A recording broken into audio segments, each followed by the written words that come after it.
Assalamualaikum warahmatullahi wabarakatuh. Senang rasanya dapat berjumpa dengan anak-anakku mahasiswa. Saya berharap kalian dalam keadaan sehat dan selalu semangat untuk belajar. Hari ini kita akan memasuki pelajaran yang menarik, yaitu tentang sejarah perkembangan bahasa Indonesia. Perlu kalian ketahui bahwa salah satu tujuan dari pembelajaran ini adalah anak-anakku diharapkan memiliki rasa bangga dan penghargaan terhadap bahasa Indonesia sebagai identitas nasional dan simbol persatuan bangsa. Seperti yang kita ketahui bersama bahwa perkembangan bahasa Indonesia sebelum kemerdekaan sangat dipengaruhi oleh berbagai faktor, yaitu historis atau sejarah, sosial dan politik yang ada di Nusantara. Bahasa Indonesia sendiri berasal dari bahasa Melayu yang telah lama digunakan sebagai bahasa penghubung di wilayah Nusantara.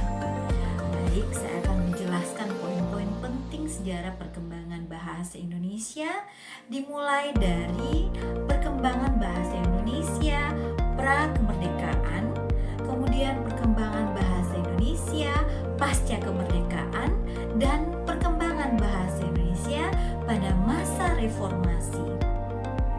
Baik, perkembangan bahasa Indonesia pra-kemerdekaan itu dimulai dari masa kerajaan-kerajaan Nusantara.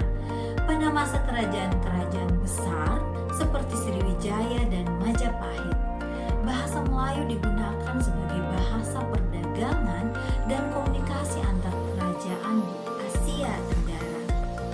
Bahasa Melayu menyebar luas karena digunakan di pelabuhan-pelabuhan besar dan dikenal sebagai bahasa yang sederhana dan mudah dipahami oleh berbagai etnis.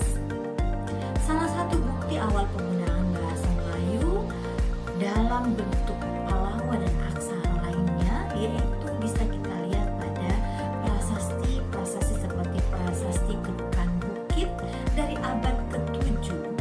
Untuk lebih jelasnya akan saya tunjukkan gambarnya seperti ini. Yang kedua, pengaruh Islam dan kedatangan pedagang asing.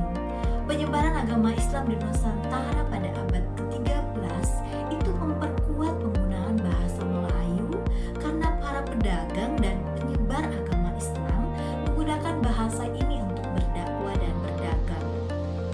Bahasa Melayu yang digunakan ini kemudian dipengaruhi oleh kosakata Arab. Dalam penyebarannya, bahasa Melayu mengalami perluasan dalam hal kosakata, terutama dengan masuknya istilah-istilah keagamaan dan sosial dari bahasa Arab. Kemudian yang ketiga, masa kolonialisme Portugis dan Belanda. Pada abad ke-16, Portugis datang ke Nusantara dan memperkenalkan sejumlah kata baru dari bahasa Portugis ke dalam bahasa Melayu, terutama terkait dengan perdagangan dan administrasi.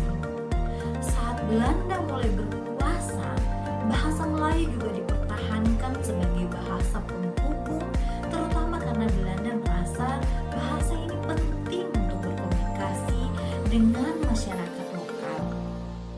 Namun, Belanda juga mempromosikan penggunaan bahasa Belanda dalam pendidikan dan administrasi.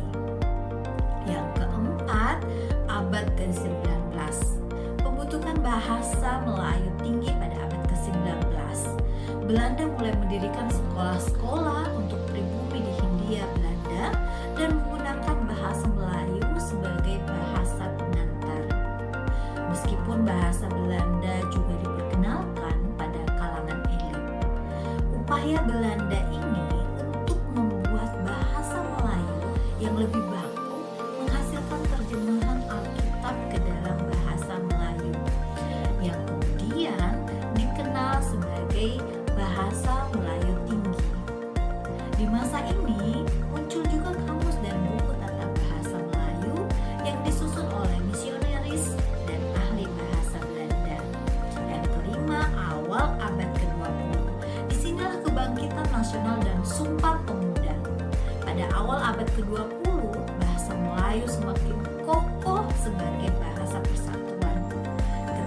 organisasi pergerakan nasional seperti Budi Utomo tahun 1908 dan Sarekat Islam tahun 1911 berdiri, pada tahun ini berdirilah Kongres Pemuda kedua.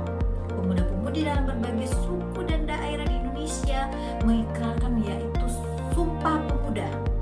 Anak-anakku masih ingat ikrar Sumpah Pemuda? Baik, untuk mengingatkan kita kembali, inilah ikrar Sumpah Pemuda.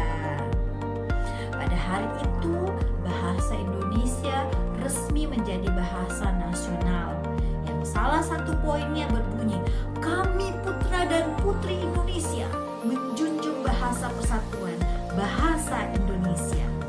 Ikrar ini menjadi tonggak sejarah penting bagi bahasa Indonesia sebagai bahasa nasional, meskipun pada saat itu masih dikenal sebagai bahasa Melayu. Yang keenam, menjelang kemerdekaan pada masa pendudukan Jepang 1942 sampai 1945, bahasa Indonesia semakin diutamakan karena Jepang melarang penggunaan bahasa Belanda. Hal ini justru memperkuat posisi bahasa Indonesia di tengah masyarakat. Pada masa ini, bahasa Indonesia digunakan secara luas dalam kegiatan pers, pendidikan, dan komunikasi sehari-hari. Ini menjadikannya semakin kokoh sebagai identitas nasional. Bahasa Indonesia yang kita kenal saat ini merupakan hasil evolusi bahasa Melayu yang diadopsi dan dikembangkan sebagai simbol persatuan bangsa. Seiring dengan perkembangan sejarah, bahasa ini menyerap pengaruh dari berbagai bahasa lain, namun tetap mempertahankan inti dan struktur Melayu. Pembelajaran ini mengajarkan kita bahwa bahasa bukan hanya alat komunikasi, tetapi juga cerminan dari perjalanan sejarah dan nilai-nilai suatu masyarakat. Dengan memahami sejarah bahasa, kita dapat menghargai kekayaan dan keberagaman bahasa yang ada di dunia, sekaligus meningkatkan kesadaran akan pentingnya melestarikan bahasa. Bahasa daerah yang terancam punah, pengetahuan ini membuka wawasan kita untuk lebih menghargai keberagaman dan memperkuat identitas kebudayaan dalam konteks global yang terus berkembang. Baik anak-anakku, semoga pembelajaran sejarah perkembangan bahasa ini menambah pemahaman dan apresiasi kita terhadap bahasa sebagai aset penting dalam kehidupan manusia. Terima kasih atas perhatiannya. Saya tutup dengan pantun. Pergi ke taman naik delman, delmannya jalan berbelok-belok. Hari ini belajarnya lumayan. Sampai ketemu di kelas besok. Wassalamualaikum.